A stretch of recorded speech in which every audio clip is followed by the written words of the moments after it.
What's up, everybody? Welcome to another episode of National Pastime. John and Toaster here, and we're recording this on August 4th, but if you're listening to this, it's probably at least on August 5th, which is the day of the Hall of Fame game, the first preseason game of the 2021 season.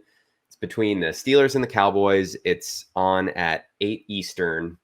And for those not familiar, the Hall of Fame game is the annual first preseason game of the NFL schedule. It precedes the weekend of the Hall of Fame induction for that year's class. For this year, we have Peyton Manning, Alan Faneca, Tom Flores, Calvin Johnson, John Lynch, Bill Nunn, Drew Pearson, and Charles Woodson. And yeah, we've been talking about this episode, I guess, for a little while now, Toaster. But one of the things that, we're very quarterback centric here. And we thought it might be fun to look at what makes a Hall of Fame quarterback in today's NFL. Obviously, you have guys that are just putting up monster stats every single year now. I mean, 4,000 yards passing is nothing in today's NFL unless you're the Bears and the Jets. Throwing for 30 touchdowns really doesn't move the needle the way that it used to. So how do we really separate this era of quarterback from, Hall of Famers really and previous eras? I guess we'll go through ultimately the guys that we know are surefire that aren't in quite yet. We'll talk about the guys that we think could have a case. And I think there's a couple of them, interesting ones. I'll just sort of bury the lead here. Eli Manning and Matthew Stafford that are probably pretty good case studies as to why you can't just look at the raw numbers of today's NFL and just assume a guy's a Hall of Famer. Unless those raw numbers are Super Bowl wins. Well, even then, I think we can maybe debate that to some degree. But, I guess without further ado, we can get right into it then. Essentially, there are 21 quarterbacks in the Pro Football Hall of Fame. That includes Peyton Manning going in this year. Now, of that group, the average Hall of Famer, just for reference, won 2 championships, made at least 2 AP All-Pro first teams, 7 Pro Bowls, and then the big numbers there are really 3,800 or 38,000 passing yards and 260 passing touchdowns. Those are what your average Hall of Famer amounted for in their career, but that also includes, guys like Bob Greasy, who only threw for 25,000 yards, Ken Stabler, under 28,000 yards, Roger Staubach, less than 23,000 yards. So there's definitely guys that bring that down. They played in eras that weren't as pass happy. So I guess just first thought, Toaster, like what are those numbers sort of say to you? Does it make a difference to you, like to look at the average Hall of Famer as a whole versus some of these guys that are coming up? Oh, no, absolutely not. There's changes constantly in this league, and I almost think that we need a cap on the number of quarterbacks that are going in because they're disproportionately valued in today's NFL compared to what they were previously. So if you're only inducting 4 to 8 Hall of Famers a year outside of 2020, which was supposed to be a great 20-person enshrinement ceremony, catch up on some of those historic people that didn't quite fit the bill earlier. We shouldn't be just handing quarterbacks Hall of Fame resumes at this point because they are the most valuable person on the field, but they're not the sole person impacting the wins, the losses, and the stats you can build up without actually being beneficial to your team at this point. Let's get rid of these garbage time stats. I mean, anybody that plays fantasy football knows that the last 5 minutes of the game are fucking fantastic if you pick a shitty QB, because they're going to get 2 touchdown passes and still lose the game by 3 touchdowns, right? Yep, for sure. There's a couple things that stand out to me here when so like looking at somebody like an Eli Manning and comparing his resume, his raw stats to other Hall of Famers. First of all, 1978 was kind of a big year in the NFL. It's when the league went to a 16-game schedule, which obviously is going to impact total season stats. And it's also when the illegal contact rules were put into place. So the passing, what we know as like the modern passing game in the NFL, that's really like the start of it, at least for me. So, The I'm start looking of at it, this. and it's exacerbated since then. Yo, yeah, for sure. I mean, we obviously know that how many rule changes there have been made to benefit quarterbacks and benefit passing and offenses just in general. But when I look at this, right, there's 21 quarterbacks that are in the Hall of Fame, but using that 1978 year as sort of a barrier, you look at those guys and you separate out the guys that didn't play the majority of their careers post 1978. And that gets you down to, let's do some quick math here, Carry 11 the guys. 3. Okay, 11. Yeah. Okay. 11 guys: Peyton Manning, Kurt Warner, Brett Favre, Troy Aikman, Jim Kelly, Steve Young, Warren Moon, John Elway, Dan Marino, Joe Montana, and Dan Fouts. So for my money, those are the guys that we're really looking at if you want to compare raw stats. Now, the way that those guys match up statistically here, from a passing yard standpoint, that group averaged over 48,000 yards and 315 touchdowns. Now, compared to the average Hall of Famer in total, those 21 guys before, I'll reiterate, was 38,000 and 260. That is a massive jump. So I think when you're going to start comparing guys and looking at those raw numbers, that's the number that we should be looking at, right? At least as the baseline before we even start having these conversations, But see, I right? don't think the baseline's even based on the Hall of Famers of past. It should be compared to those of present. And you can throw for 4,800 yards, but were you leading the league in passing that year? No, because there's been 5,000-yard passers, right? Like, where are they ranking on a year by year basis? And the other Yeah. thing is, I think that the quarterback position shouldn't value longevity over any of the other positions. They are the safest people on the field, knock on wood. I don't want anyone to get hurt. God bless Carson Wentz, uh, Jarrett, Matt Stafford's just banging thumbs on helmets right now, right? Like, people still get hurt, but I look at like a Frank Gore longevity where you're still getting 1,000-yard rushing seasons at the age of 36, 37, way differently than I do throwing for 4,000 passing yards at the age of 42, 44. And Is that a then shot at Tom Brady?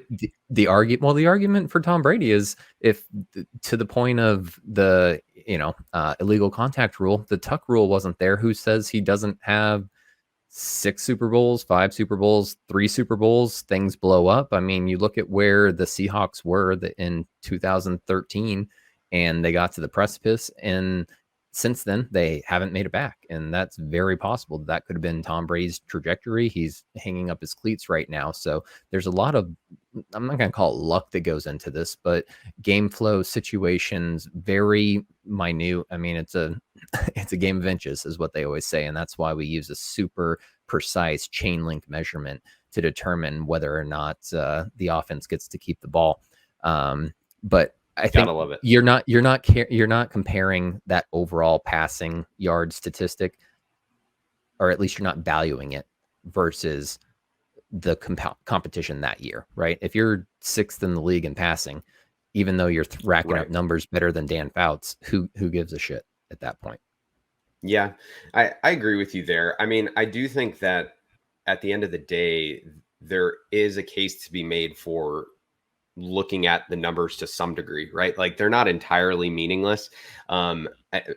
Maybe as we get into some of these guys, we can sort of have that discussion. But Um, that's kind of unfortunately what the Hall of Fame is, right? Like it's counting stats, right? And we do factor in narratives and things like of that nature. Like Gale Sayers, for instance, had an injury shortened career. He played in a time where if you blow out your knee, you're pretty much done. You know, modern medicine now gives guys like Adrian Peterson, a second chance on that. But so, some of it is narrative and this idea that this was the best guy of that era for sure. But I don't think you can completely throw out longevity and these counting stats. I agree with you, but I think it's still a piece of it. Yeah, I don't disagree with that, but I mean, how many eras has Tom Brady transcended at this point? Is he pushing number 3 at this point? Because he's probably had Probably pretty 3 close. Hall of Fame careers. So, Tom Brady aside, on the longevity issue, I just think you need to be comparing where you're at with the people that are around you at that time, because that's the best comparison for determining who is the elite of the elite at the time, at the era, in the game, in the situation that the rules allow, that the strategies allow. I mean, there used to not be a forward pass, right? So there's a complete reason that there aren't a lot of early quarterbacks in the Hall of Fame, because they were just turning around, handing it to somebody else, and watching them do all the hard work. Yeah, for sure. Well, okay. Well, with that, I think let's dive into some of the names, and we can kind of dissect this a little bit if you're game for that. The first sort of trio here, and really this I think will be the group that we're really considering, the most in these coming years, is Phillip Rivers. Obviously, recently retired, although. Who knows? maybe the Colts can coax him out. He said later in the year he's got to finish up his high school coaching season and then make a playoff push. Okay, yeah. That doesn't scream dedication to the game to me. I don't know about that. But Phillip Rivers, Ben Roethlisberger, Eli Manning, that trio of guys from the 2004 class. You look at what they've done. I guess are any of those three completely surefire locks to you? I think there's 2 surefire locks. I think Roethlisberger's a lock, and I think Phillip Rivers is ultimately a lock. And I'm gonna call Eli Manning a lock because of his pedigree. I mean, Archie Manning is in the College Football Hall of Fame, the Saints Hall of Fame, and the Ring of Honor for the Saints, and he had a 35, 101, and 3 record as a starter. Like, they're just doing anything they can to keep that Manning conspiracy going. Might as well put Archie Jr. in there right now, because it's a foregone conclusion. But I'm not considering him a lock just because I don't believe that he should be in. Or if he is in, his bust should have kind of like the devil and angel thing on each shoulder, one being Mario Manningham and one being David Tyree, just because that was what basically got him there. That there should be a footnote on his bust. Yeah, exactly. Yeah. So these three are like just so interesting to me, because I think for my money, Ben Roethlisberger is in. He has 2 Super Bowl championships. He, six Pro Bowls is a pretty good number. It puts him on par really with all Hall of Famers, and then that group that I sort of designated as modern Hall of Famers. He's thrown for over 60,000 yards, and he, assuming health, will throw for over 400 touchdowns after playing this season. He's at 396 right now. To me, he's a lock. I mean, he was on one of the he was the quarterback of one of the best teams of this whole era. The Steelers were always competitive. And he, while it wasn't a big reason why early, became a big reason why. They evolved. He became a Big Ben. He became a Big Ben. Yeah. They evolved into a big time passing team, and they would just let Ben drop back, 50 times a game and sling it. And they really relied on him. Now, maybe later on in those years, you can argue that those weren't the years that they were winning Super Bowls, but still, I mean, I think you get multiple Super Bowl victories. You factor in those counting stats, and you factor in that he was like, when you think of the best quarterbacks of this era, he's firmly in that conversation. I think he's in it. So it sounds like we're in agreement on that. I do want to point out that he had one season where he only threw for 350 yards and had infinitely more interceptions than touchdowns. So that's probably going to hurt him. He had, in his 2019 season, he threw for 0 touchdowns and 1 interception in 2 games played. Oh, that's tough. You know, I'm not going to necessarily hold that against him, but there's also a recency bias. So, you know, are we going to remember that terrible season over his, you know, whatever, 2 Super Bowl victories? Like, there's a lot to compare there. Yeah, for sure. I think looking at the other 2, I'm not so sure. So Philip Rivers, I know Dan Fouts got in, but Philip Rivers is Dan Fouts. He's the modern Dan Fouts. He's perfect for commentary. He will not cuss on screen. They don't have to worry about bleeps. They don't have to worry about anything. He is the modern day Dan Fouts. Well, so here's where it misses me a little bit with Rivers, though. So obviously the no championships thing, that's always going to be a part of this discussion, whether it should be or not. And to your point, Fouts also 0 championships. But Philip Rivers also was never once considered the top quarterback in the NFL if you're going off AP first team all pros. 0. Dan Fouts did it twice. Now, Rivers did make the Pro Bowl 8 times, but that's also in an era where fucking Mitch Trubisky made the Pro Bowl 1 year just because he was an alternate MVP. Yeah, the MVP.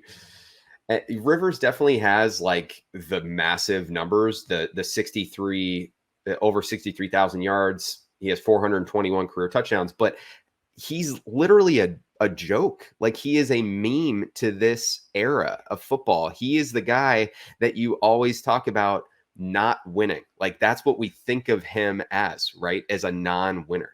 I agree, but in watching a lot of those San Diego, Los Angeles games, that was a coaching issue. This dude got traded for a Hall of Famer in Eli Manning. He got picked over a Hall of Famer in Drew Brees, and he replaced a Hall of Famer in Philip Rivers. Or sorry, in Peyton Manning for the Colts. So he basically took on the Manning brothers and Drew Brees. This dude deserves to be in the Hall of Fame. Dagnabbit. I mean, I guess if we're going to be that liberal about it, like, you know, we should start carving Cam Newton's bust as well, right? I don't know. I guess, you know, you're right. I mean, he deserves some credit for the situations that he was in and the way that he continued to persevere. I mean, his numbers are great, and he definitely was one of the top guys for a while, but it just always felt like he was a step behind. And maybe that was coaching, and maybe it was the team around him, but maybe it's a little bit of throwing mechanics. I don't know. Yeah. But it just doesn't, he never felt to me like a guy that was one of the best for, you know, of his era. And you look at the numbers and you're like, oh, holy shit. Like, really? And maybe that's just me. But when I'm thinking of a Hall of Famer, I'm thinking of a guy that I know was the elite of the elite, at least for a period of time. I feel that about Ben Roethlisberger. I don't necessarily feel that about Philip Rivers. Do you feel that about Eli Manning? No. He was the elite of the elite for 2, 3, 4 games, a couple playoff runs. Like, this, Philip Rivers to me is the last of the era where we didn't appreciate that throwing statistics could be what they are. So I think that he gets in because there's still that bias that this wasn't what the league was set up to be, a passing league, a true quarterback stat just extravaganza. He's the last of that era, and that's why I think he gets in. Okay, fair enough. Well, I guess then moving to Eli. Eli, as you as a Patriots fan know all too well, does have 2 championships. Also sitting on 0 AP first team All Pros and only 4 Pro Bowls, which puts him pretty low on this list when you're looking across and comparing. He did have 57,000 yards and 366 touchdowns. Both of those pretty damn good numbers overall. But again, similar to Phillip Rivers, we know Eli got hot at the right time a couple times. And as you pointed out, got lucky with the David Tyree catch, the Mario Manningham play as well. There's luck there, and he got on a heater at the right time. But in general, when you think of Eli Manning, you think of him as the mouth breather. Like, you type in Eli Manning into the GIF bar on Twitter, and the first 10 things that pop up are him looking like a freaking doofus on the sideline. And that, to me, that's not what the Hall of Fame is. And if we are ignoring numbers here and you're talking narrative, Eli's narrative I don't think it holds up. I just don't think it holds up. Doesn't at all. He led the league in interceptions 3 times. Like, that's not a Hall of Famer. He's never been considered among, even, I would say, the top 5 of the quarterback in any given season. He has 2 Super Bowls. He has the name Manning. That's what's lifting him up right now. Absolutely. I just wanted to do a quick check here because Brett Favre, who is in the Hall of Fame and is without a doubt, a Hall of Famer any way you cut it, also led the league in interceptions 3 times. But I think we're talking about a little bit of. But he was also putting the team on his back and making risky plays, making tremendous throws. I don't think that there's ever been a time where you've seen Eli Manning throw a football and you're like, no other quarterback in the league could have made that pass. And mostly it was Brett Favre throwing across his body on stupid shit that he never should have done. But he's like, my arm is so damn strong, it doesn't matter that I'm running to the left and throwing back to my right. Eli Manning, I feel like he had his eyes closed on half of his passes and was just living on a prayer. Yeah, I was making a joke. I definitely was not disagreeing with you there. Favre also led the league in touchdowns 4 times. As Eli Manning's Bears never fan, done that. He's only thrown for over 30 touchdowns in 3 seasons. Yeah. And with the modern passing rules and all this stuff that we're talking about here, I mean, that's just not Hall of Fame worthy. Favre, you talk about, he was a gunslinger. He threw interceptions similar to Eli. Favre, as a Bears fan, was on the receiving end of way too many throws where I said to myself, there is not a single other player in the league that makes that throw. Now, maybe there's a few guys that you could say that about: Aaron Rodgers, Pat Mahomes, maybe a Josh Allen, but Favre, without a doubt, there was no question about him there. So the interception comment was, more just a joke. But my thing is that he was in a major media market. There's only been 2 other quarterbacks with a sub 500 record that have made the Hall of Fame: Joe Namath, and who played for the New York Jets, and then Sonny Jurgensen, who played for the Philadelphia Eagles and the Washington Redskins. So if you're looking at an NFC East type of thing, and you're looking at so the Hall of Fame committee is made up of 1 representative from each of the 32 cities, as well as 16 at-large bids. They only need to have 39 votes to get Eli in, and because he's from a big media market, because he has a name, because he has 2 Super Bowls, I think he's ultimately going to get in, as undeserved as I ultimately believe it is. Gosh, to me, if Eli's in, the Hall of Fame means nothing. It means nothing. We're not talking about the elite of the elite at that point. You were talking about who had a hot streak got 2 Super Bowl victories. I mean, Jimmy Garoppolo has 2 Super Bowl victories, right? He wasn't Yeah, playing I in guess he them, but he does. has 2 Super Bowl victories. Yeah, that's like I'm looking at this list and it's like Drew Bledsoe has a Super Bowl victory. It's like, well, yeah, Tom Brady was the quarterback there. Starting at the time. Exactly. Yeah. So yeah, I think Eli's just not it for me. He's just not. And if he gets in, that'll be pretty disappointing.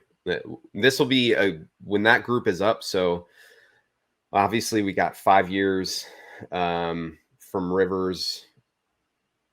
We've got 4 till Eli's up, and Ben, assuming this is his last year, so we're 6 years away from that. We'll get to see how this plays out relatively soon. And Eli being the first one of this group, I think if Eli gets voted in first ballot, you can guarantee that Phillip Rivers and Ben Roethlisberger will also be first ballot Hall of Famers. Absolutely. And that's what I was going to get to. If Eli's not a first ballot Hall of Famer, I can see him being held out. I don't see that there's any consternation that's the voting committee is saying, okay, we're on the fence. We don't know if his accolades are good enough. He's either in first ballot or he's not going to get there. Yep. Another guy from that 2004 class here, that Matt Leinart? I don't Matt Leinart. No, I think he was no, Leinart was a couple years later. Was he? He was a he was right. a rookie. He was a rookie in the 06 season, I believe. No, the guy who. Oh no, this is wrong. Never mind. Gonna call out Pro Football Reference here. They have Carson Palmer starting in 2004, but if memory serves, he was a 2002 first round. He was the first pick in 2000. Oh no, wait, was he 2004? Am I totally fucking that up? First overall in the 2003 NFL draft. Okay, so he was a year before those guys. We got our first jump cut. Good job. No, fuck it. We're doing it live. We're gonna roll with it. But so I guess as we move forward here, then with some of these other names, how do you handicap Carson Palmer? Because he's squarely in that no championships, no APL Pro first team. But then you look at his stats, and he's got 46,000 passing yards, 294 touchdowns. He's definitely not in the conversation, right? I put him in the Matthew Stafford category, where if he had won a Super Bowl when he was traded to the Arizona Cardinals, then he's in the conversation. And I feel like that's where Matt Stafford is right now. He was on a team that wasn't going anywhere, wasn't doing the right things from a management decision, and when he has his opportunity, he's going to have to win some games. And that's how I feel about Matthew Stafford. He's got to win 3 playoff games in the next 2 years for him to be in consideration for the Hall of Fame. That can be one season of 3 wins or 2 over 1 year, one over the other, but he's got to win 3 games with the Rams in the playoffs. But then how much of it is really him and how much of it is the Rams? It doesn't matter. That's the beautiful part about prioritizing. Should. Oh, no, I agree. And that's why I want to limit on quarterbacks in the Hall of Fame, because in this passing era, they're just so overvalued. I'm not saying they're overvalued. They're completely invaluable to the team. But if you're only talking 4 to 8 people per year, it's almost guaranteed that 2 of those is going to be a quarterback because of their impact to the team. And I think that we need to level set that's, even though it's the most important position, it doesn't mean that they're that much better than their competition. I mean, Tom Brady's been playing for 1 damn years now. Aaron Rodgers is in 15th season. Roethlisberger's in season 17, 18. Like, they are in a position where they're going to put up stats. They're protected like they've never been before. And you can't just compare them to everybody else on the field.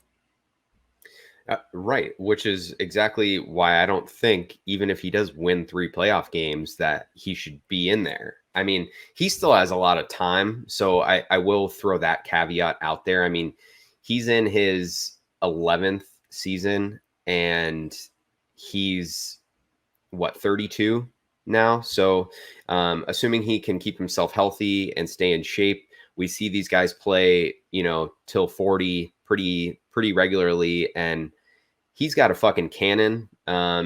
Maybe I mean, that really. he's only 32, but he already has 8 seasons with over 4,000 passing yards, and so that's the one where I think that he's the sexy Rexy. He's getting the stats, and when he can put some wins behind it, you write that off as saying you were playing for a non-contender for the first whatever 11 seasons of your career. Yeah, I mean, he's at 45,000 yards and 282 touchdowns right now. There's zero reason to think he won't be in that 60,000 yard club at least, and pushing what, 400 touchdowns, maybe more. So I mean, he's going to be the gaudy stat guy that, I guess, yeah, this is really his time. He's going to be an interesting case, but I don't think we're going to really know on that for a little while. The way I feel about him right now is, unless he is the defining, I guess, player, or the one that carries, like his narrative shifts so much and they win a Super Bowl. I don't think a couple playoff wins is really going to change the narrative for me. I need to see a Super Bowl victory, and then we can really start talking. I mean, Matthew Stafford, his numbers just don't. I don't know. The narrative mixed with the numbers is just. I guess that's what we're talking about here, right? It's like it just convolutes the whole thing. So, to me, I need to see more than just a few playoff I think wins. his narrative has been so depressed because he's been on a team that's been so depressed. I mean, when's the last time the Lions won a playoff game? Was it like 1963? So they've just been hurting for so long that him getting out, you forgive him for those, again, 11 seasons and say, all right, he put up gaudy statistics. You can't put the entire team on your back when the management decisions have been so poor. Now that he's actually in a situation where he's able to succeed, and he does succeed, then he is the guy that we thought he was the whole time and just didn't have the opportunities available to him. I mean, this is also a guy that, won 2 and 1 games in a season with Calvin Johnson as his number 1 wide receiver. So you can look at it either way, but I think that he's one of those, again, where he has enough stats built up that is, once he gets over that precipice of actually winning, the narrative will change. Possibly. But looking at this, so obviously he's never been named the best quarterback in the NFL. He's been in the Pro Bowl 1 time. Does that sound crazy to you? No, because he's been on a losing squad for, I mean, if you look at his record here, he's had what, 1, 2, 3, The Pro Bowl doesn't. 4 winning seasons in his entire career. 4 winning the Pro Bowl's seasons. not about that. I mean, that tells you 100% about that, because it's about the most winning? important. Yes, it's the most important. They aren't electing individuals to the Pro Bowl that are sub 500 for 2/3 of their career. That's not what the Pro Bowl is about. The Pro Bowl is about putting in the best players in their conference. So what this tells me is, despite the gaudy numbers that he's put up, only 1 time was he considered. How many quarterbacks from each conference go to the Pro Bowl? 3, 4? 3 are voted in, and then you get the dropouts because, they're too good for Hawaii. They're like, I want to go to Fiji instead. Yeah. I mean, to me, that number, and I know Pro Bowls are, again, kind of bullshit to some degree, but that speaks volumes to me, that during this time period where he put up all these big numbers And, people are saying, well, it's not Stafford's fault. It's not Stafford's fault. He was never considered to be one of the top 3 or 4 quarterbacks in his conference. He was probably never considered to be he was never considered the top quarterback in his own division because he's had Aaron Rodgers to compete with his entire career. I don't know. I think, to me, that says in that division, as you've much. had Aaron Rodgers, you've had Drew Brees for his entire career. So the fact that he's not a Pro Bowler, I feel like he was, again, shooting for that third spot most of the time against 2 lock Hall of Famers. I mean, Matt Ryan in that same time frame made 4 Kurt Pro Bowls. Kurt Warner was in his conference there. Actually, yeah, for one season he was in there. So he's had to compete with a lot. So, and he's not. You can call Detroit a major media market if you want to, just because there is a population there. But they've been, again, depressed as far as their win-loss record, and they're not in the national media spotlight. Their fans are depressed, that's for sure. They're not in the national media spotlight, and I think that that's a big thing that impacts Pro Bowl voting. All right. I mean, I don't disagree with that entirely, but I'm honestly shocked to see that number. I thought it would have been at least 3 or 4. I mean, Carson Palmer made 3 Pro Bowls, for God's sake. Like, that's insane. So you think ultimately, I think they will have success over the next few years. Maybe not a Super Bowl, because predicting anybody really to win a Super Bowl as long as Tom Brady's still alive is tough. But I think they'll have some success and win some playoff games. So you think he is for sure a future Hall of Famer then? No, I've never said for sure a Hall of Famer. I just said he had to win 3 games in the next 2 years. I think that's totally doable, though. I think so too. All right. I don't see Matthew Stafford as a Hall of Famer unless his narrative completely changes, which he has time for it too. But like I said, I think that his narrative has such a dichotomy, and that's why I think that he's going to get the benefit of the doubt for all of his time on the Detroit Lions. This world's about shock value, change, entropy. He went from winning 3 games 2 years ago, 5 games last year, to potentially into a Super Bowl contending team, and he will be a stat leader behind that happening. All right. I'm not convinced yet. But he's definitely put up the numbers. All right. One guy here that I think has a pretty decent case, actually, that maybe gets overlooked a little bit in these discussions, but Matt Ryan. I'll give you some of his stats here, but he was the AP first team All-Pro. He's made the first team AP All-Pro team. He's been to 4 Pro Bowls. He's got almost 56,000 passing yards and 347 touchdowns. We know he's got an MVP. And obviously they lost in the championship, the infamous 28-3 game. Where do you put Matt Ryan in this discussion?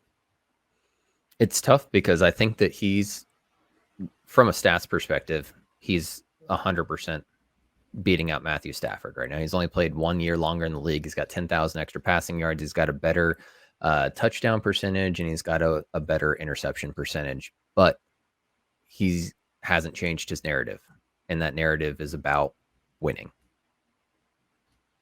Yeah, but we're talking about a guy that was the most elite, most prolific player in the league in the time of all these amazing prolific players, won an MVP, made a Super Bowl. I mean,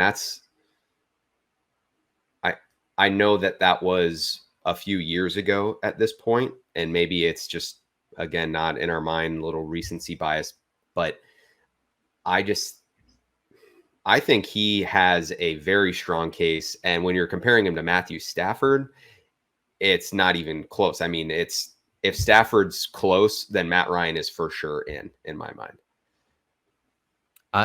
For me, again, it comes back to what narrative is shift. He lost Kyle Shanahan, and he hasn't had a winning season since, right? And Yeah, so was it him but we're or not was it holding Kyle that against Shanahan? Stafford's first 11 years. No, exactly. We're saying it was the coaching staff that was holding him back. First, for Matt Ryan, it's the coaching staff propping him up, and that's the differential in the narrative. I don't know about that. I I think Stafford. Well, sorry.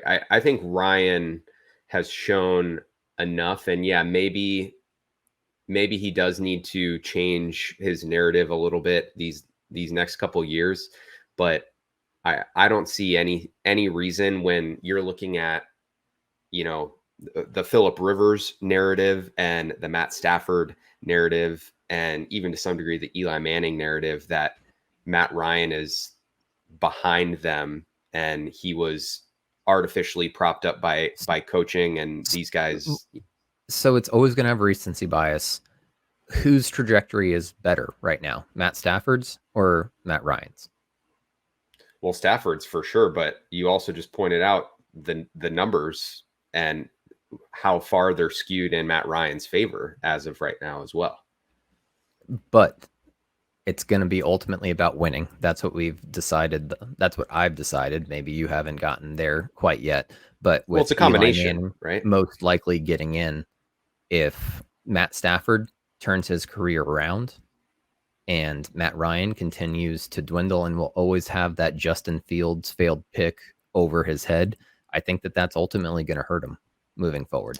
If he doesn't get above 500, which I think is going to be very tough in this division right now, because you do have Tom Brady, you have a rising Carolina. To me, just the CMC being back is going to be making it much tougher. And then I'm not obviously high on Jameis Winston, and I'm not sure that Taysom Hill is ultimately a quarterback. But if they finish at the bottom of the division again, and they're saying that we were picking Matt Ryan over everybody else, picking him to be the person to bring us to that next level, to get us back on track, and he doesn't do it, that's going to be very difficult to overcome. What if 2 years from now, Eli Manning was on his way out and they drafted somebody to replace him? Right. So that's the management saying, we don't have faith in you anymore. You're still here because you're an icon in the city. You've won 2 Super Bowls. Matt Ryan doesn't have that luxury. But we know that he's pretty much going to be locked in for 2 years because of what they did with this deal. So, but let's say 2 years from now, he moves teams, right? He'll be 38 years old. What if he latches on to a good team that was only missing a quarterback? And I mean, he has that same opportunity that Matthew Stafford has in front of him. Just because it's not immediate this season doesn't mean that he couldn't then change that narrative too. That I think that's where I get lost a little bit with some of this is I think we're got to look at it as a whole and not like, okay, Stafford, because as of right now is on a good team and has an immediate opportunity, that means he can propel himself in. But Matt Ryan, because he's on the opposite side of that scenario, is not going to get in. It's like that 100% skews recency bias. Then that's all you're skewing, because Matt Ryan has more of the winning pedigree, not a Super Bowl, obviously. And he's been more elite as the numbers, point out. I just think if we're saying, okay, for the sake of this, Eli Manning makes it, He's which had we've two. already He's said. had 2 seasons over 500 in the last 8 years. Like, if you want to call that elite, then fantastic. I just like, this is But you what's going just to said that happen with that's what's going Stafford. to happen with any Hall of Fame career. That's why I didn't want to have this conversation in general. Is you have to look at it as a holistic, and you're never going to know the holistic. So if you want us to talk about hypotheticals where Matt Ryan goes and balls out at 39, that's fantastic. But right now, his trajectory is down and Matt Stafford's is up. And that shouldn't be the reason, though, that Stafford makes it and Matt Ryan doesn't. I mean, if we're saying that Manning, we're also going to have, and I guess that's kind of the beauty of the induction process. You get 5 years removed from their career, and I think you get that far out, and it really gives you a chance to remove a lot of that bias and take a more macro look at their careers. I mean, I think if Eli makes it, as we've said, that means Phil Rivers and Ben Roethlisberger should be no-brainers. They should be in as well. From there, that next tier of guys, I mean, I think Matt Ryan deserves to be in that conversation if Phil Rivers is in that conversation. And we're talking about guys that haven't won anything, but put up stats and may or may not have been boosted or let down by their surrounding situations, coaching staffs, teammates, that sort of thing. I'm not saying that Stafford is a hard no for me. He doesn't feel holistically like a Hall of Famer. And I've watched a lot of his games. I got to tell you, I've never, as a Bears fan, been all that scared of Matthew Stafford. Some of these other guys, definitely, but not Matthew Stafford. So you're out on Ryan, it sounds like. I'm not saying I'm out on Ryan. I'm just saying that he's on the down. Stafford's on the up. If we're talking about their career going another 5 years, I think Stafford's going to be above Ryan. And following that trajectory, then Stafford's above Ryan. Are either of them Hall of Famers? If Stafford starts winning meaningful playoff games, yes. Okay. So I guess you're really looking at the next tier of guys. We're kind of projecting out a little bit. We don't have to get too much into it, but like a Russell Wilson, for instance, is that even a question right now? Or he's pretty much in, right? He's most likely in. I think that he had enough transformation in the game, being one of the first dual threat quarterbacks, and not from a run first perspective, but just from an extending the play perspective, winning a Super Bowl right away, competing in another Super Bowl right away.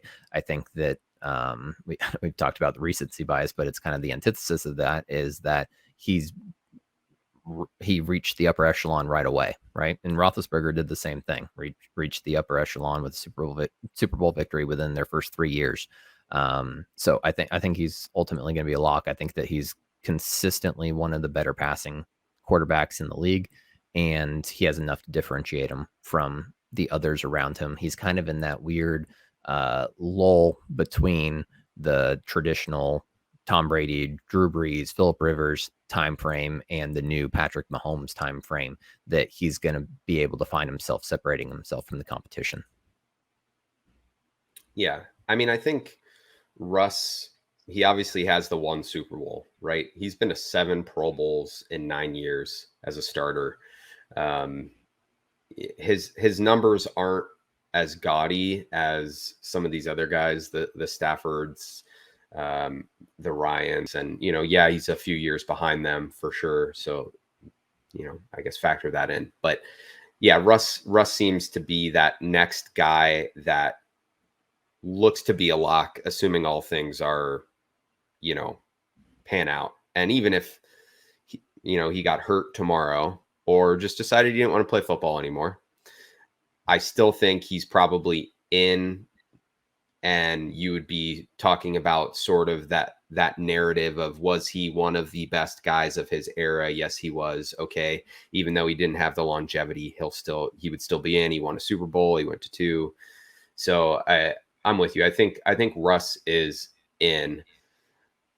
Is there anybody else that even piques your interest slightly?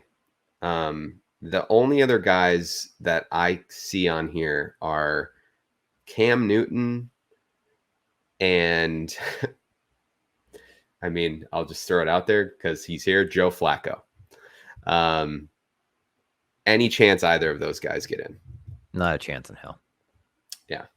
Cam Newton has to win a Super Bowl with the Patriots this year. This is his only opportunity to make a name for himself.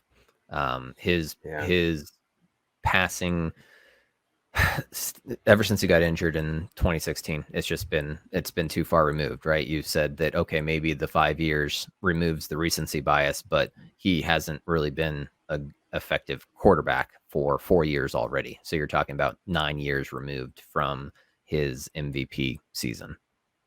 Will we look at Cam, though, and look back at his rushing numbers and factor in the beating that he took and the No, injuries? because these it's not as bad as the baseball Hall of Fame, but these are old school. And just because he happened to put up those rushing numbers, was he the best rusher in the league any 1 year? I mean, he put up a lot of rushing touchdowns for sure, but that was from 1 yard out, 2 yard out, right? We're basically running QB sneaks at that point. I don't see that as being enough to get him over the threshold. I mean, if you were going to look at it that way, Michael Vick should be in the Hall of Fame, right? Because he transformed that position. Yeah. Yeah, I agree with you. And football, or the NFL anyway, is not the type of Hall of Fame where it factors in amateur status as well. I think if you did lump that in and you add in, what Cam did at Auburn, that incredible run that he had, maybe that boosts him up, helps him a little bit. But in general, I agree with you. I think he's far enough down the list where it's, he's in that hall of very good maybe for his era, but definitely not Hall of Fame. I guess outside of that, we're probably going to be sitting here for a while until we get that next batch of guys. I think obviously Pat Mahomes has gotten a good head start on his situation.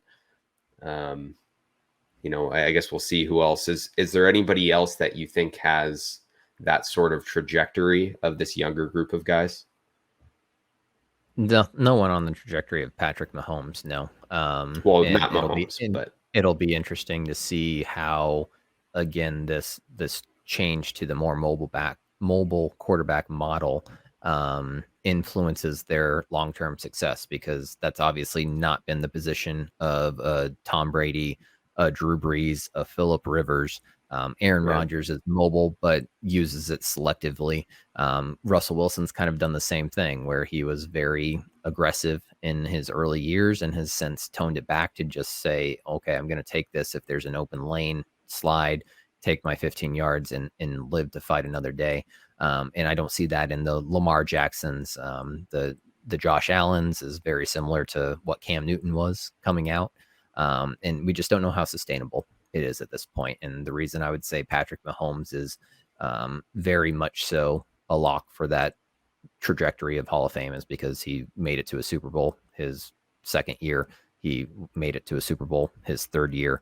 And this is with throwing 50 touchdowns and over 5,000 passing yards. So people are going to remember that season. And as long as they continue to be effective, and I think they will, as long as Andy Reid's there and they continue to pay Tyreek Hill and Travis Kelce and beef up their offensive line, that he'll ultimately do enough early on that even if the game catches up to him and we start putting more speed in middle linebackers, outside linebackers to contain them, figure it out, I think he's done enough already to kind of float through that conversation.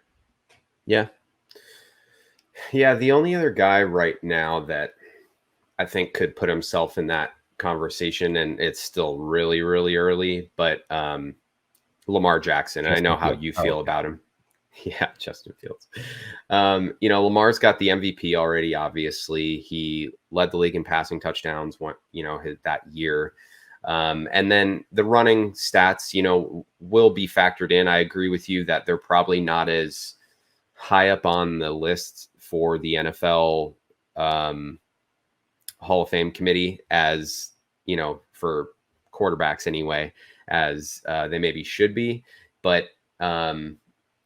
I think Lamar's got himself a good head start, and also he's 30-7, as a starting quarterback as well. And I think that, obviously we've talked about that matters. So otherwise, yeah, I agree with you. I think Mahomes is really the only guy as of right now from these more recent draft classes that has a case. But I guess we'll see. It's kind of the fun of this, right? Yep. We've got what? So Jackson's been in the league 3 years. So in 25 years, we will let you guys know whether or not our Lamar Jackson pick worked out. Yeah. So make sure you subscribe and you follow us, and, we'll give you updates along the way. But yeah, 25 years from now, we'll give you our take. All right, Toaster. Anything else that you want to get out on here as far as that this conversation goes, and then just really the Hall of Fame in general? I mean, it's kind of ironic that Ben Roethlisberger's already ducking the Hall of Fame game, as well as I think the other one that would be a pick for a young upcoming superstar, and Dak Prescott is also not going to be there. So not a good look. We get Mason Rudolph back in Ohio. It's always fun when Mason Rudolph is in Ohio. So there's been a couple brawls already this year. So let's maybe we're in for some fun. Tune in tomorrow. Or today, All right, depending on when you're listening to it, or yesterday, because you can listen to it after the Hall of Fame game too. This is all still topical. Like I said, we'll see how the Jackson thing plays out in what is that, 2046. Okay, yeah. Time's just a social construct or something anyway, too, right? It's fake. So. Created by Elon Musk. Yeah. Okay. All right, everybody. Thanks for listening. Subscribe. We're going to be posting more and more clips on YouTube, obviously full episodes, but also segments as well. So subscribe for the content there. And obviously you can find us where you get your podcast, Apple Podcasts, Spotify, whatever else you like to dabble in from a podcast standpoint. But otherwise, thanks for listening.